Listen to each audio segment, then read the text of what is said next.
So while we're waiting on Jackson, why don't we kick things off by having the panelists up here introduce themselves. So Chad, why don't we kick it off with you, and then we just go right down the line. You bet. Chad Norman. I'm a senior portfolio analyst at Avenue Venture Opportunities Fund. We're the venture debt arm of Avenue Capital Group. We have about 60 million of equity as well. We're managing about 800 million. I'm the life sciences partner, so all life sciences deals come through me. Roughly half of what we do is biotech, clinical stage biotech, and half is commercial stage, usually 10, 15, 200 million of revenue. Kind of runs the gamut. So that's me. Derek Crocker, managing partner at Crocker Ventures. We're a family-owned venture capital firm where we don't have limited partners, all independent wealth, but we operate like a venture capital firm. We focus on early-stage life science and medical device companies, also have positions in various funds and a few other investments. Yeah, Jerry Henley with Utah Innovation Fund. We're a $40 million fund that invests in startups coming out of universities based in the state of Utah. We've actually invested in a few companies in here and just reinvested in Rebel, so we're excited that you're here. And other than that, I can hardly see anybody out there. I honestly am just grateful to be here. Peter Vidbar was my angel this morning. My daughter went into the hospital with preeclampsia and delivered the baby midnight last night, and so that my wife and I have just been worried about that, and the baby's in the ICU, doing okay. But Peter called me this morning and said, Jerry, I see you're on the panel. And I went, oh my gosh. So I'm just grateful. My mind just, I was supposed to have everything cleared. This is one thing that wasn't cleared, and I told her not to, and I just forgot. But grateful to be here. Thanks, Jerry. Jackson Davis, co-founder, managing partner of a new venture firm actually here headquartered in Salt Lake City called Hexagon. We focus on frontier technologies. We're stage agnostic, cover a bunch of different sectors, life sciences being one of them. Great, thank you. Jerry, congratulations on two fronts, right, with the new grandbaby, boy or girl?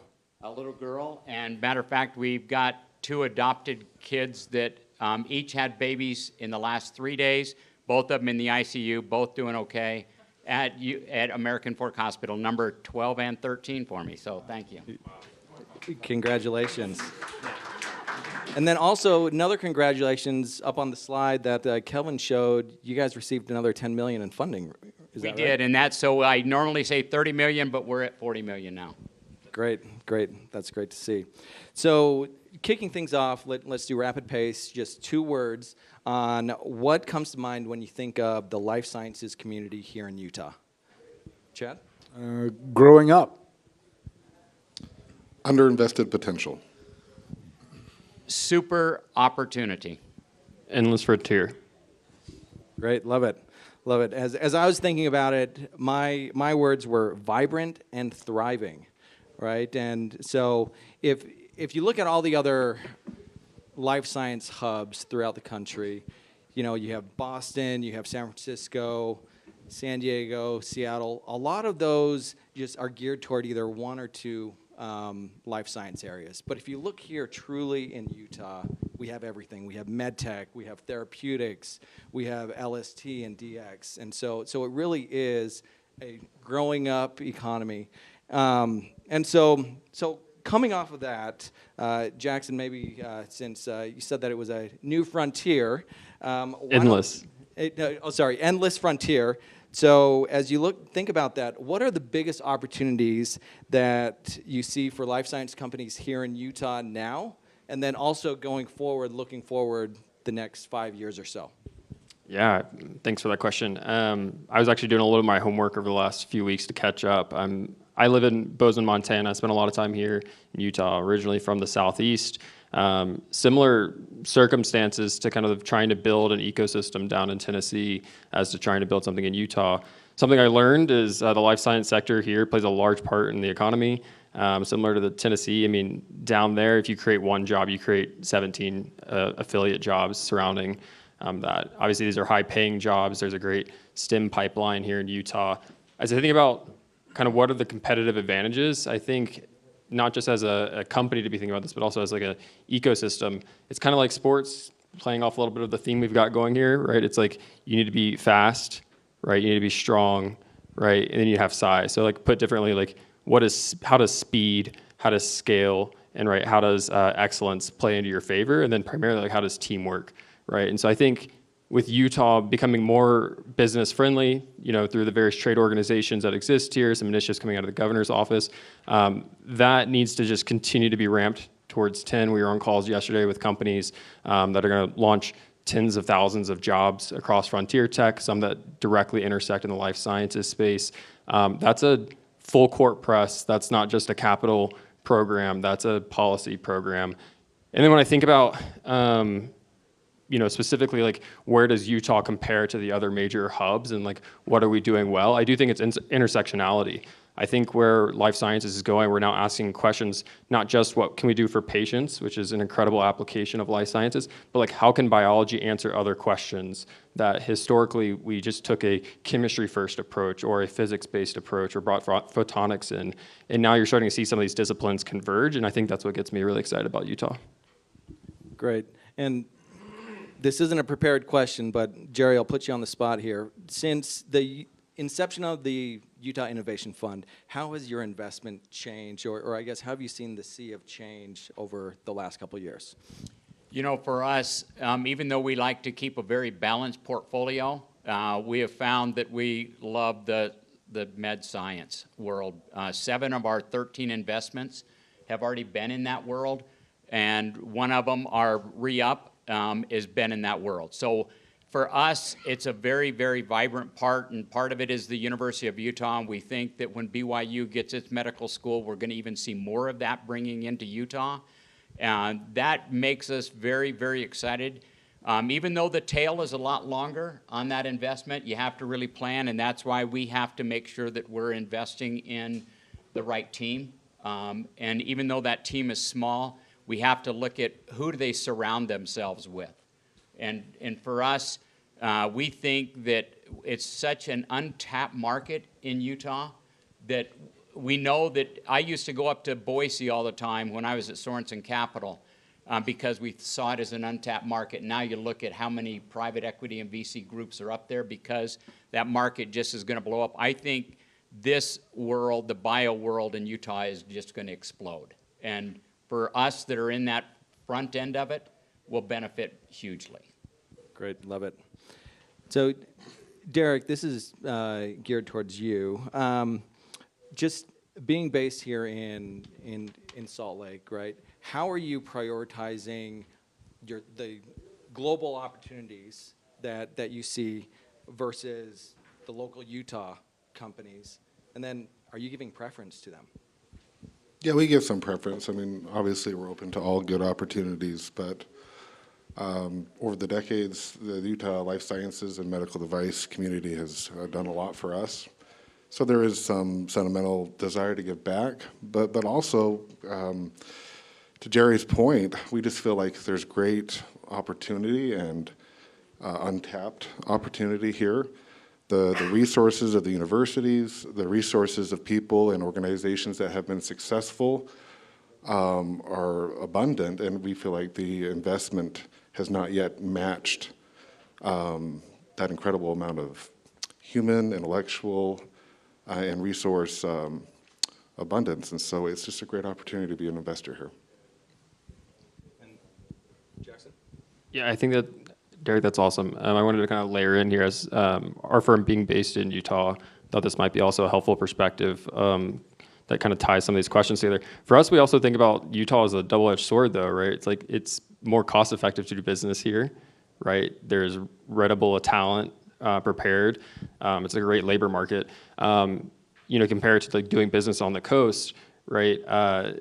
It's going to cost a lot more money, right? It's going to be more competitive. But like we look at that and say, that's kind of the expectation, though. We want to see you move fast. We want to see you be more cost-effective and like actually use these things to your advantages. And so I just want to kind of layer in, like we also have like more of a global investment framework, but we hope to do more business here in Utah, but that is the expectation. That's what we get excited about, right? And that's similarly applied in other markets as well, but I think that's what Utah is going for it. Great. Jerry, it feels like I'm picking on you, but here's another question for you. Well, two really. What specific criteria do you look for when you evaluate a company? or management team that are looking for money? And then also off of that, for your fund specifically, do they need to be based here in Utah? I'll take the last first. Yes, they have to be based in Utah. We're looking at a company right now that is a bio company that's based in Arizona that they're moving to Utah. They've actually, that's the thing again that Derek was saying, there's so much talent here. They have been working with the universities here, and so they're actually moving their headquarters here. So yes, they have to be based, they have to have their domicile here and to be working with the universities in the state of Utah. But as far as a team, we recognize, as I mentioned just previously, most of these teams that you guys, it's a startup that we invest in. They're small. And so they had better surround themselves with the right type of talent and be brass enough to go get advisors that are really meaningful advisors and not people just to put on your website, because we can see through that. But if you really do get advisors that are the right type of people that get excited about what you do and have done the research to make sure that the dogs are going to eat the dog food, that it really, you do have something that is viable, that's sustainable, that really people are going to buy once you get it out there and you have a differentiated business, that's what we're looking for with that management team that really thinks through everything. You don't have all the answers, you don't have all the people, but you've got people surrounding you that can give them to you. Great. Chad or Derek, what about your thoughts on either management teams or specifically a company? Yeah, I'll take that. Typically, we look at, like I said, half is clinical stage biotech, half is medical device, usually commercial stage, or almost always commercial stage. On the clinical side, a lot of those deals are actually publicly traded. So a lot of those deals are listed on the NASDAQ, some NYSE companies. But I'm always looking for at least 2 assets in the clinic, and at least positive phase 1 data, right? Usually we get in around phase 2 or phase 3, but we tend to write fairly large checks, right? Our sweet spot's around 20 to 25 million. On the medical device side, the one thing I don't like to do is fund launches. I do not like commercial launches. Selling things is very hard. It's really tough to sell stuff. So I would much rather go in either early, maybe possibly pre-approval with a small amount of capital, or go in late with a much larger piece of capital, right? So that's kind of how we look at the world. We prefer to go in early, and the top criteria, obviously some sort of disruptive technology in a large marketplace, and that's what you see the most of. And so there's obviously more, and per the comments before about management, you need management that is, we've heard it in a lot of panels today, resilient, flexible, able to pivot. You have to have confidence that it's going to be a turbulent ride no matter what you're doing, and you need someone who can definitely captain that ship. Also management that's either done it themselves before or at least well connected to marketing, technology, and science experts in the space, so that we have some sort of validation from others that we can leverage from. Going off of that, are there certain funds that you like to co-invest with, or how does that play into your decision-making process? I'll go, because we invest up and down the stack. I mean, we look at the world as, especially with capital markets, they're a rubber band. They'll contract, they'll expand. Different, at least on the therapeutic side, like different modalities, therapeutic areas will get hot, right? Like different companies can catch wind in their sails. And so for us, we think deeply about various inflection points where we think technology risk has stepped down and market opportunity, right, is starting to accelerate. And obviously we want to be a step before that. And so for us, co-investment is everything. That means managing relationships from the earliest days. If we want to do something at the inception stage with serial founders, serial builders we've worked with before, all the way through, opportunities that emerge later on where there's alpha that's been created for, either something internally at the organization with the technology or in the macro. And so for us, I mean, this is a relationship business. We pride ourselves on deep relationships with founders, more so actually than with investors. We think that being the nexus of opportunity where we find other value-aligned investors along the way to get to like build that syndicate and build that table where the trust is with the founder. And if that's like what the tether and the connective tissue is with, and I say founder, like also meaning management, right? Not just specifically the founder. But I mean, I think for us is that's where everything's tied to. We'll always take founder risk, we'll never take founder risk, but we'll always take market and technology risk. And what I mean by that is like, we find the right people, they'll find the right products, how to advance the technology and find the best places to go. And so to that extent, you know, we'll work with anyone as long as the shared values, right, kind of cross over from the management. So if you look at the current funding environment right now, a lot of capital, I'd say the majority of capital is coming outside of the state into companies here, right? Hopefully we can change that tide with all of your guys' funds here over the next couple of years. But just as founders and investors, as they're interacting with out-of-state investors and just investors in general, you know, what specific things do they need to do or show or say to get these out-of-state investors interested in them? And do they need to meet them in person? So I'd love to hear all of your guys' thoughts, just given all of you play down the different, you know, spectrum of the financing stream. And so maybe, Chad, we'll start it off with you. Sure. Yeah, we've got about 59 portfolio companies, and 2 of them are here in Utah. So not a ton. I'd like to do more, but not a ton. And I should say my firm is headquartered in the Bay Area. I live here, though. And the 2 we've done, I just really got conviction around the science, the technology, the clinical data that the companies were generating. And in one case, we're actually the largest institutional investor in the company by about 3x. So we wrote a fairly large check. We didn't necessarily need to see, you know, VCs in the deal because we knew the asset really well. We knew the founders. So we just came in and wrote a big check and allowed them to run, you know, clinical trials, phase 3 clinical trials.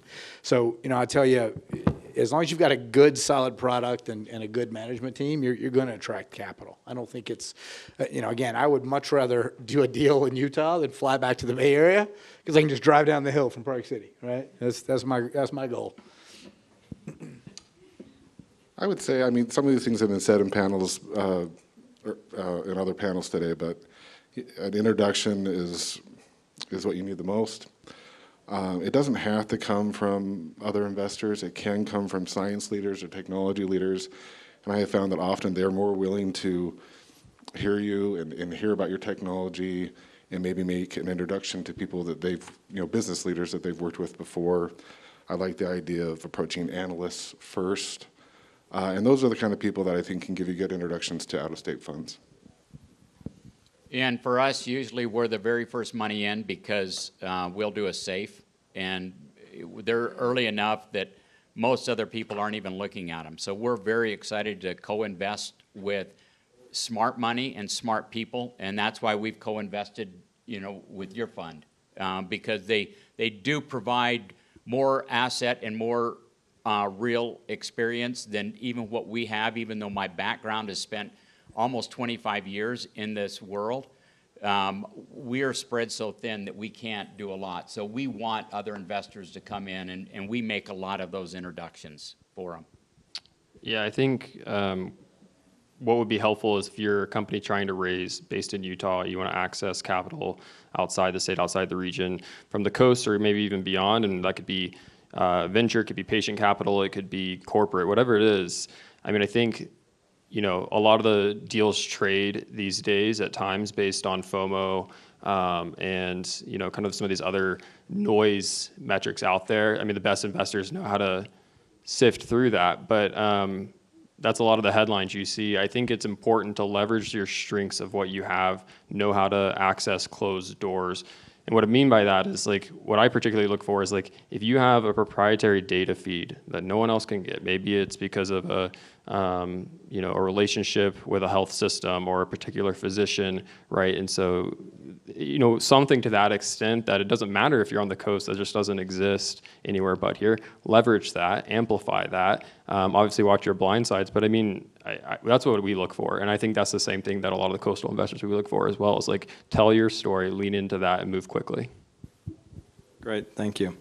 So that's great advice. Now, we've all seen probably thousands of pitches, right? And 1,000 of founders come through. And a few critical mistakes that I've seen personally is, one, the never-ending fundraise, right? Where they don't have clear breaks between their fundraising rounds. And then two, they don't know how to tell the story, right? And that they either may go too deep on the science, or they may not have all the scientific questions at their fingertips when asked. So what other critical mistakes have you seen investors make, either in front of you or your peers? Maybe if we go down the line here. Sure. A big one, JP Morgan was just the JP Morgan Healthcare Conference was just a few months ago. And one particular pitch meeting stood out because literally I sat down with my team, the CEO started talking, and he didn't stop for 50 minutes. For 50 minutes. I have a very short attention span. I hate that I do, but I do. And I was begging this guy to shut up and let me ask a question. I would say a lot of entrepreneurs get very excited about their product, their technology. That's great. Get excited about it. We want to see that passion, but also make it a dialogue, right? That's my big pet peeve, when someone just sits there and talks. Again, 50 minutes. It's a long time. That's a long JP Morgan meeting time, right? Like I only do 15, 20-minute meetings. I'll never get that 50 minutes back either.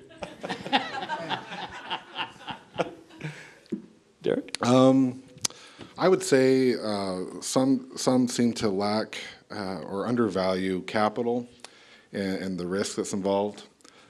These are very, in our space, since we typically want to come in early, these are very high-risk propositions. We've seen a lot of them fail. And then I think the proposition beyond the technology is often pretty weak. Either the business plan isn't really fleshed out, you haven't identified target markets, you haven't identified how you're actually going to get technology to a viable product, the revenue streams. And then it's really nice to have progress, again, beyond a pending patent or just a compelling technology story. That really helps if you have great prototypes, some sort of product validation, good relationships, again, people that can validate that this is a good opportunity, preclinical outcomes from large mammals or something like that. These things can just make it far more compelling than just an early stage technology proposition. I would say have it really thought out well to be able to give the information that is real. As soon as they tell me something that I know is not true, I have a really hard time believing them with anything else. And so for me, I listen. I'm okay with I don't know, but I'm not okay with making up stuff. And when they do, I think, will they do the same thing in all their trials? Will they fabricate things? And so I'm, and maybe overly sensitive with that, but I just think that especially in the world that we're working in here in bio, you have to be precise and you have to know what you're doing. And then the second thing, I mentioned this before, surround yourself with advisors that are really smart in your field. And if you can do that, be very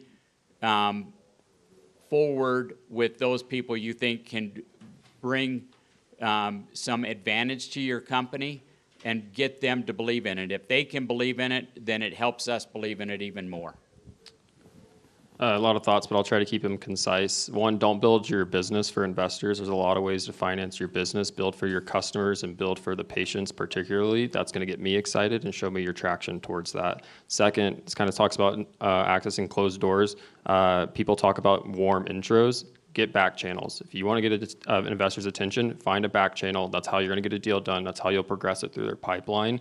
If you're just trying to throw shiny objects at me, that's what we're going to see. That's not going to work.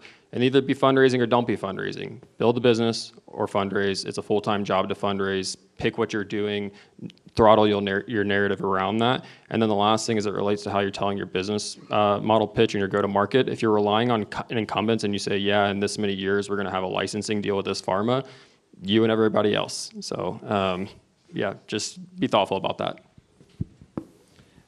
Just on the fundraising side, where they shouldn't be always fundraising, right? You have a stop-start. From just a cadence milestone update, if they aren't fundraising, do you want to see them? Do you want to see them quarterly, every 6 months? Yeah, I'll be quick on this. There's a lot of bad fundraising advice out there. Be careful who you're paying on consultants. I would say batch your updates. I'd rather be hit with like a holy cow, this business is so different from the last time I saw it, versus drips where it's impossible for me to keep up with all the breadcrumbs of where the business is going. Great. That's great advice. Thank you. So as in the panel that, well, not the panel, our keynote, Monica, what she was talking about was the economy, right? And she was giving us an overview. She said that she was cautiously optimistic. If we drill it down a little bit further into the life sciences, right? Broader market, VIX has been above 20 for, I think, the past month or so. It's at all-time highs. You look at the IPO on biotech side last year, we only had about 18 or so IPOs. Close to 90% of those are trading below offer price. There's only been 5 or so this year. Doing a little bit better at only 60% below offer. So given the current economic backdrop, I'm sure that you guys are getting a lot of questions from not only your portfolio companies, but also companies seeking capital, right? So given the inflation, higher interest rates, and now tariffs, just the uncertainty around that, what advice, are you giving these companies and your portfolio companies? And then B, has all of this uncertainty changed your investment strategy? Maybe Chad, we'll start off with you. Sure, yeah, it hasn't really changed our investment strategy. I mean, again, we're still looking at a lot of publicly traded companies out there. And by the way, public biotech has been in the dumps since 2021. It's like, welcome to the party, guys. There's no food and Zydeco music in the back, right? It's not great. But at the end of the day, we're still active. We're still deploying capital. We've done 2 deals so far this year. I've got about $110 million of dry powder. I'm hoping to do about 5 or 6 more this year. But I think the advice we're giving our portfolio companies is to maybe slow down on side projects. Keep an eye on burn. Raise capital when you can, especially if it's a publicly traded company. Tap the public markets at every opportunity. The beauty of what's happening the last couple of weeks is there's been a lot of volume. So you can tap ATMs and things like that if you're a public company. So we're just telling our portfolio companies to raise money as soon as you can and be very focused on your core products. Just to follow up on that, from a runway standpoint, what do you like to see your companies hold from a cash burn, cash runway standpoint? Is it 12, 18, 24 months? Yeah, we typically get in there around 9 to 12 months. I don't like to see less than that. Usually 9 to 12 months will come in, but again, we're writing fairly large checks, right? So we'll push that runway out to 24, 36 months in some cases. So yeah. Definitely. Yeah, but you also bring the management in or help them see, don't get fat and happy with it. Oh yeah, exactly. And I keep their think feet to the fire. That has been such a big problem with a lot of companies that get a lot of money. All of a sudden, they start getting the nice offices. They start doing things that they weren't doing before, and they don't have the drive that they had previously because they didn't feel as hungry. And so if you get the right investor, they will throttle it back significantly. Yeah, I totally agree. I think about this in two ways. One is like the right type of capital for the right spend. So venture is really good at technology platform driving revenue. There's a lot of other forms of capital that are better at infrastructure builds, better at projects, assets, go down the line depending on what you want to use. Be thoughtful about that, about how you're spending venture dollars. The other thing is like, if you spend half the money but got twice the results during that time period, I don't know how you did it, but if that's the narrative you're coming back and telling me, I'm much more likely to give you more money. And that's, with all the portfolio companies I want to layer into more, like that's the narrative. What about from a valuation standpoint, right? Where if you look at the evolution where we heard this morning, higher valuations can obviously scare off investors. It makes it a lot harder to do the next round. When companies are coming to you and they're pushing back on valuation, right? As a former investment banker, what I would always tell my clients is no company died from dilution, right? And so I guess just how do you navigate that that conversation with these companies with outsized expectations when they are pointing to publicly traded peers and saying, we know our technology is better, they're at this valuation, we should be here? Yeah, I mean, it's not a spot market. I mean, we're getting many different inputs on what we believe pricing should be at based on other deals trading. But it is supply and demand. The way I look at valuations, especially where there's like long R&D cycles, maybe long hold periods or duration, I think about like what actually is driving price. It's how much as an investor can I own, meaning how hot is it? And then I think about how much can they raise independent of me? Like, are they gonna be able to go hit the amount of proceeds they need or more? And then the coefficient on that is like what's your TAM and the reasonable, believability around your ability to actually get that. I think some of it goes with your last question. There's cyclicals. You'll see the cycles of different, right now, the bio world is lower, but that's just a part of a cycle. I think the valuations are probably undervalued right now. And if you talk to Warren Buffett, he says buy when it's low. So, but you still have to be very prudent when you're doing it. And I just think that you are an N of one in most cases. Let's look at everything around you, but you have to realize you aren't a $1 billion valuation, and so you don't get the multiples that $1 billion valuation company gets. I wish founders would focus more on, instead of the valuation of the round, they'd focus more on the timing of the round, who's involved, how much money, and getting those boxes checked first, and then backing in at last to the valuation.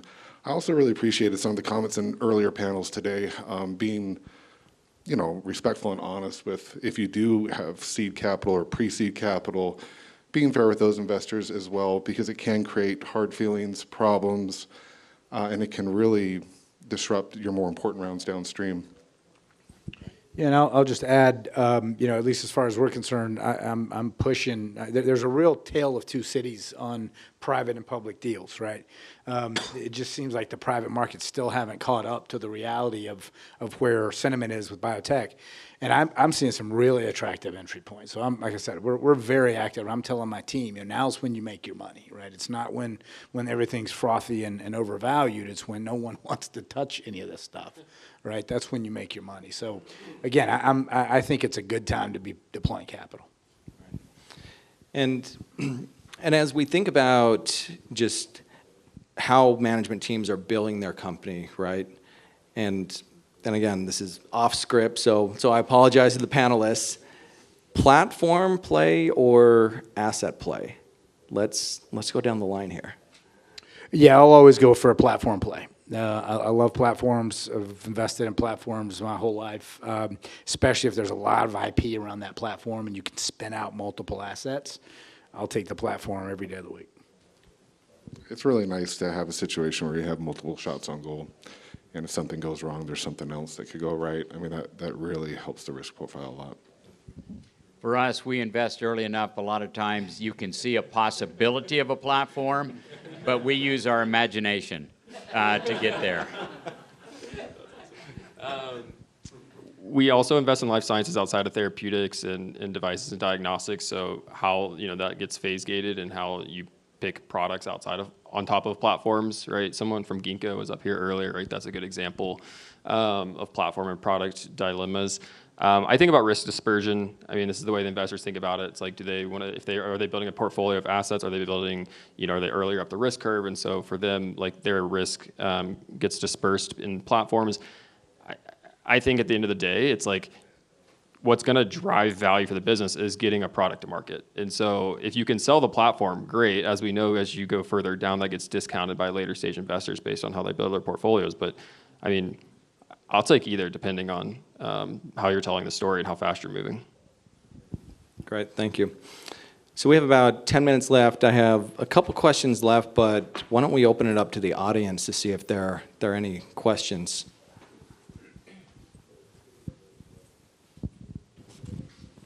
Yeah, it's two questions around the same topic, valuations. One is, since the panel is around Utah's sources of funding, what is the arbitrage you're betting on investing in Utah from Utah, as opposed to, I mean, money is global, life sciences is global.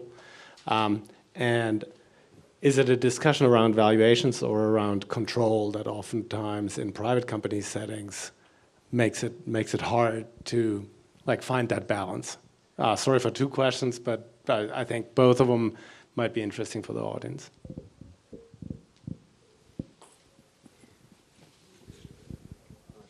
I think for us, we do safes because it's early enough. So we don't set a valuation. We wait for what we call much bigger investments to set that valuation, and we usually get an 80% to 90% discount. So that's kind of what we do. But I think for anybody in Utah, that's a safe and maybe chicken way to do it. But we really don't want to take too much of that company, and that's always a fear of taking too much on the front end or even in the middle, the owner does not have enough of the company for the next 3 to 4 rounds that we know that they're going to have to raise. Maybe I'll answer your first question about the arbitrage, right, between being a Utah company and getting a Utah investor, where and I think you even said it in your answer. Well, in your question is, all money's green, right? And so I think the advantages of having a Utah investor in a Utah company is that they're local, right? And so it's easy to meet with them, give them advice, right? And so you aren't dealing with time zones. You can meet with them in person. They can see how you can operate, so you have a lot more access to them. But I don't think that there's a full arbitrage. Not at all. Any other questions? All right, then why don't I ask one or two more here. So thinking back to the beginning of this panel where we were talking about the growth stage of the life sciences community here, what are some emerging technologies in the life sciences space that you're really excited about that gets you up? Radiopharmaceuticals. Love the radiopharmaceutical space. You see, Novartis really destroying it with their product. There's one in Utah, Nusano, that we saw, I think, earlier today. We're very bullish on that space. AI-powered surgical planning. I think AI is going to kind of we've seen what Recursion has done and David Beers has done with his company, BioLexis. Unbelievable the amount of products that can come out and be created and patented in a very, very short period of time with pretty good accuracy on whether or not they're going to work. Cell-based technologies, that could be where it's interacting with light to run programs. It could be as the building block for novel model systems. It could be, I think generally just like moving more towards a systems biology approach. I think, that gets exciting for us. Obviously, cell therapy. Great, thank you.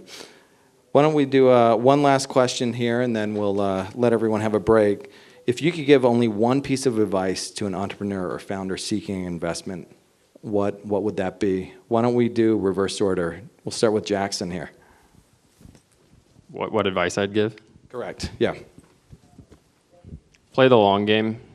Maybe this is your home run, the one you're working on. Build the relationships. Some of my best friendships, started a decade ago when I got into the industry.